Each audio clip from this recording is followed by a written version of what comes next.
obviously the Patriots have a lot of work to do, especially maybe almost exclusively on offense. I mean, I wouldn't be shocked. All right, maybe a little shocked, but if they used all their picks on offense, or at least their premium picks on offense, considering what they've spent on defense. But whatever. Let's start this draft discussion, sort of a draft primer, on how you see the picks leading to the Patriots being 4 on the clock. Well, it's hard not to hear the noise that is Will Campbell out of LSU. Obviously, he's been linked to New England. I think they like him as a tackle. I prefer him as a guard. Arm length is one issue. Struggling with speed, how much of that is an issue? He didn't really allow a sack this past year, I think, 1 sack. But when you take a look at the pressure that he's allowed, it's coming close. So how does that translate to the NFL? I worry about guys like Will Campbell and Armand Membo. For me, personally, I think both of them are guards. Membo just isn't a real tough guy. He's more of a finesse guy for me.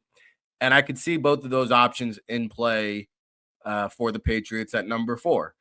Tat McMillan, okay, you want to throw him into the equation. I'm not ecstatic about that idea. And the next pro day, scouting future Patriots, I have a pro day report coming up on Boston Sports Journal about some of the visits and some of the pro day performances of potential Patriots targets, and T-Mac is one of them, right?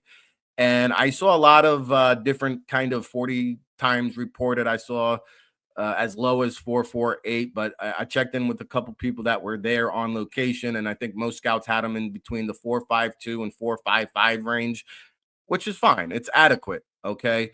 Not every receiver has to be a speed burner, especially when you're 6'5". Mike Evans ran a 4.53. I don't see Tat McMillan being a Mike Evans type.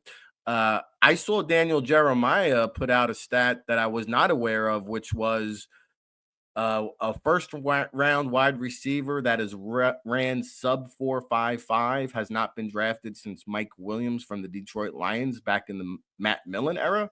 So that was surprising to see.